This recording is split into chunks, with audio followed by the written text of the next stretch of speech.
2014 is continuing to be really good for the Brooklyn Nets. Tonight, another victory here at the Barclays Center, 102-98 over the Golden State Warriors, who came into this game winning 10 consecutive games. But here on Nets Daily, we don't wear ties.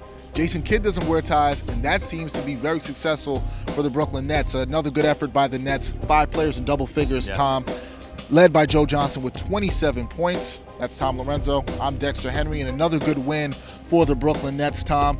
You have to be impressed and like what you saw again. 2014 is looking really good for the Nets right now. Absolutely. And I think a big part of this game was that the Nets found themselves down early, gave up 32 points in the first quarter, but they held in there.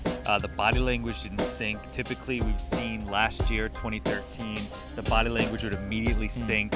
All of a sudden, you could tell the game was getting out of hand. But the Nets really hung in there, and a lot of it was on the defensive side of the ball. Held the Golden State Warriors at 98 points. That's 4 straight wins, 4 straight games holding our opponents under 100 points. Having opponents turn over the ball 18 times a game over the last 4.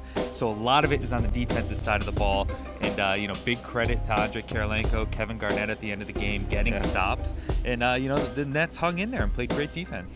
We can joke all we want about not wearing the ties, and you can say there's some kind of superstition there, but the key is there has been a great renewed effort on the defensive end, and that's what we're seeing here as watching this team. And we talked after the game to some of the players, and they talked about what's going right for the Brooklyn Nets in 2014. I think it's just sticking with it, continue not to get down on ourselves. I think before we got down on ourselves, we lost confidence, but I think defensively we're staying together. We're trusting each other more on defense, where we're communicating a lot better than we have, and we're finding ways to get back in it. We're causing turnovers, we're making runs, and we're giving ourselves a chance. Just fighting in every inch, 48 minutes. The small lineup has made a big difference, I think. Paul at the 4.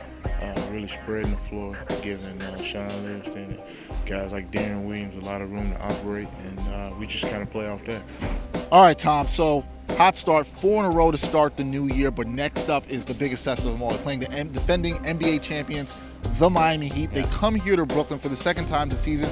The first time was successful for the Brooklyn Nets, so when they won the season opener, home opener here at the Barclays Center, and the Nets will look to try to repeat that success. What do they have to do to be successful in this game again, and how big is this matchup to continue the success and the confidence in 2014? I think it's a big test. I think this Golden State game was a big test, but I think Miami's a big test. I mean, that's the barometer. That's the defending champ. So you want to see, at the very least, that you can hang tough and compete with them. I think they're going to need to keep up the energy and the effort, 2 things that Kidd continues to talk about in 2014, showing good energy, good effort. And I think they need to stay positive. There's a good chance Darren Williams won't play on Friday, but they can't let that get them down. They have to stay the course, show that energy, show the effort, play great defense, and see if they can walk away with their 5th straight win and beating the defending champion. I think if the Nets can walk away with their 5th straight win, Nets Nation, the fan base out there, will be extremely proud.